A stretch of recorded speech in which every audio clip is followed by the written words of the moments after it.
Hindustan Republic association किसी बड़े action को अंजाम देना चाहती थी। उससे जुड़े क्रांतिकारियों ने सरकारी खजाना लूटने की योजना बनाई। इसका दोहरा मकसद था, एक और उसे हथियारों के लिए धन इकट्ठा करना और दूसरी तरफ ब्रिटिश सत्ता को चुनौती देना।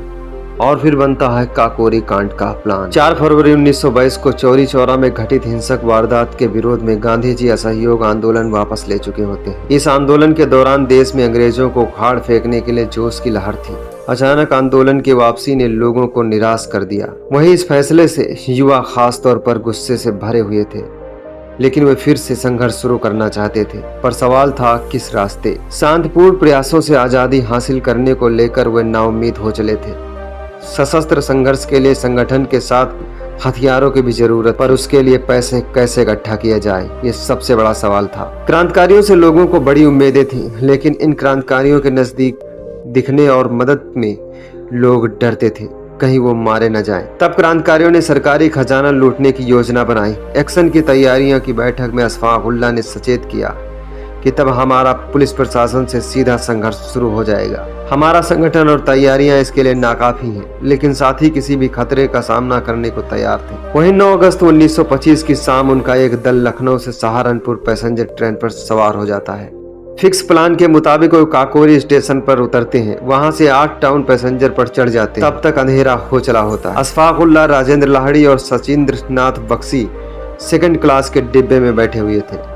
किसी सुनसान जगह पर उन्हें जंजीर खींचनी थी। बाकी 7 चंद्रशेखर आजाद, पंडित राम प्रसाद बिस्मिल, केशव चक्रवर्ती, मुरारी लाल, बनवारी लाल और मुकुंदी लाल के लिए अलग अलग जिम्मेदारियां दी गई थी। इंजन ड्राइवर, गार्ड और खजाने को कब्जे में लेने में लगने वाले साथियों के अलावा शेष को गाड़ी के दोनों ओर पहरा देना था। इन सब का प्लान था कि सिर्फ खजाना लूटेंगे। तभी गाड़ी के रुकते ड्राइवर और गार्ड धमका कर पेट के बल लिटा दिया जाता है। तिजोरी नीचे गिराई जाती है। हथियार लहराते क्रांतिकारियों ने यात्रियों से कहा कि वह सिर्फ सरकारी खजाना लूटेंगे। कोई यात्री गाड़ी से उतरने की कोशिश ना करें। दहशत कायम करने के लिए बीच बीच में फायर किए जाते रहे। चेतावनी के बाद भी एक यात्री अपने डिब्बे से नीचे उतर जाता है और उसकी गोली लगने से मौत की खबर अगले दिन क्रांतिकारियों को पता चलती है। वहीं अब वजनी तिजोरी पर छेनी हथौड़े के प्रहार बेअसर दिखाई दे रहे थे। अशफाक उल्लाह ने माउजर मनमथनाथ गुप्त को सौंप कर पहरे पर लगा दिया जाता है। अब राम प्रसाद बिस्मिल के साथ अशफाक भी तिजोरी पर घन चलाने लगे। आखिर तिजोरी का ताला खुल जाता है। रुपए समेटे गए। सामने से लखनऊ की ओर से आती गाड़ी की आवाज और इंजन की रोशनी ने क्रांतिकारियों को चौकन्ना कर देती है। माउजर पिस्तौल की नालियां उस ओर तान देता है, पर डबल ट्रैक से ये गाड़ी अपने सफर में आगे बढ़ जाती है। आड़े तिरछे रास्तों से होते हुए लखनऊ में दाखिल होने के बाद लूटी रकम और हथियार दोनों ही सुरक्षित ठिकाने पर पहुंचा दिए जाते हैं। ट्रेन डकैती से ब्रिटिश शासन बौखला जाता है। उसको इस सामान्य वारदात के तौर पर नहीं लेता है, बल्कि ट्रेन लूटे जाने के दौरान क्रांतिकारियों ने जिस तरीके से यात्रियों को मुक्त रखते हुए अपना मकसद बताया था, उसे से राजनीतिक श्रेणी में रखा जाता है। गुप्तचर इकाई तेजी से हरकत में आती है। क्रांतिकारियों की निगरानी शुरू हो जाती है। ट्रेन डकैती के 47वें दिन 26 सितंबर को कई जिलों में गिरफ्तारियां शुरू हो जाती हैं।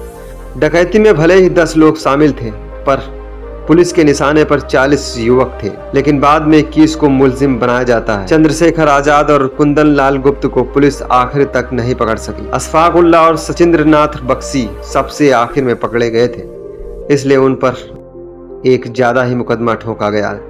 इस मुकदमे ने देश के राजनीतिक माहौल को गर्म कर दिया। क्रांतिकारियों के हिम्मत फैसले से उनके प्रति लोगों का सम्मान बढ़ा। ऐसी सोच में विचार हुआ कि अंग्रेज बिना हिंसक उपायों नहीं हिलेंगे। जेल में बंद क्रांतिकारियों के बचाव के लिए कमेटी गठित होती है। इस कमेटी में मोतीलाल नेहरू, मदन मोहन मालवीय, जवाहरलाल नेहरू, गणेश शंकर विद्यार्थी जैसे बड़े नाम शामिल थे। लखनऊ में अब जिस इमारत में जीपीओ है, वहां जज हैमिल्टन की अदालत में काकोरी कांड का मुकदमा चला था। बचाव में थे गोविंद बल्लभ पंत, चंद्र भानुगुप्त, बीके चौधरी और आरएफ बहादुर। सभी ने क्रांतिकारियों की जबरदस्त पैरवी की, पर अदालत सीधे सरकारी दबाव में थी। 6 अप्रैल 1927 को मुकदमे का फैसला होता है। राम प्रसाद बिस्मिल, अशफाक उल्लाह, राजेंद्र लाहिड़ी और रोशन सिंह को फांसी की सजा सुना दी जाती है। सचिंद्र नाथ सन्याल को काला पानी की सजा, मनमथनाथ गुप्त और सचिंद्र नाथ बख्शी को 14 साल की उम्र कैद की सजा। जोगेश चटर्जी, मुकुंदी लाल, गोविंद चरणकर, राजकुमार सिन्हा तथा रामकृष्ण खत्री को 10-10 साल, विष्णु शरण दुबलिस सुरेंद्र भट्टाचार्य को 7 साल सजा, भूपेंद्र नाथ सन्याल, राम दुलारे त्रिवेदी को 5-5 साल की सजा, कठोर कारावास की सजा दे दी जाती है। इकबाली गवाही बनने के बाद भी बनवारी लाल को 5 साल की सजा सुनाई जाती है। 7 लोगों की सजा के खिलाफ सरकार अपील में गई। ये थे सर्वश्री जोगेश चटर्जी, गोविंद चरणकर, मुकुंदीलाल, सुरेश चंद्र भट्टाचार्य, विष्णु शरण दुबलिस तथा मनमथ नाथ गुप्त। कम उम्र के आधार पर मनमथ नाथ की सजा नहीं बढ़ी। शेष 10 साल की सजा पाने वालों की सजा बढ़ाकर काला पानी की सजा कर दी गई। जिनकी 7 साल की सजा थी उसे बढ़ाकर 10 साल कर दिया गया। अंग्रेजों ने काकोरी कांड को हुकूमत के खिलाफ खुली बगावत मान लिया। वो क्रांतिकारी को कड़ी से कड़ी सजा देकर उस रास्ते चलने वालों को सबक सिखाना चाहते थे।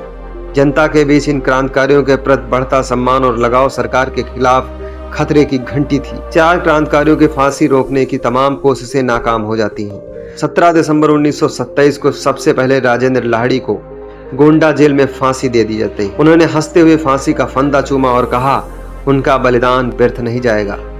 इलाहाबाद की साउथ मलाका जेल में फांसी के फंदे पर रोशन सिंह ने कहा कि हमारी मौत का हरगिज रंज ना करें। फांसी के पहले हाथ बांधे जाते समय उनके हाथ में गीता और कंठ में वंदे मातरम के फूटते स्वर। 19 दिसंबर को फैजाबाद जेल में फांसी का फंदा चूमते अशफाकुल्लाह की आखिरी ख्वाहिश थी, कुछ आरजू नहीं है, आरजू तो ये है, रख दे कोई जरा सी खाक ये वतन कफन में। गोरखपुर जेल में 19 दिसंबर को फांसी के लिए ले जाते समय राम प्रसाद बिस्मिल ने वंदे मातरम और भारत माता के तेज नारों के बीच अपने शेर पढ़े। मालिक तेरी रजा रहे और तू ही तू रहे, बाकी ना मैं रहूं ना मेरी आरजू रहे, जब तक कि तन में जान रगों में लहू रहे, तेरा ही जिक्र या तेरी ही जुस्तजू रहे। अब ना अगले बलबले हैं और ना अरमानों की भीड़, एक मिट जाने की हसरत बस दिल बिस्मिल में है। तो दोस्तों ये भयावह घटना थी, ये क्रांतिकारियों का बलिदान था। मुझे उम्मीद है कि ये वीडियो आप सबको समझ में आया हो। अपने दोस्तों के साथ जरूर शेयर करो। मिलता हूँ किसी ऐसे ही वीडियो के साथ, तब तक के लिए देखते रहो, मस्त रहो। नमस्कार, धन्यवाद।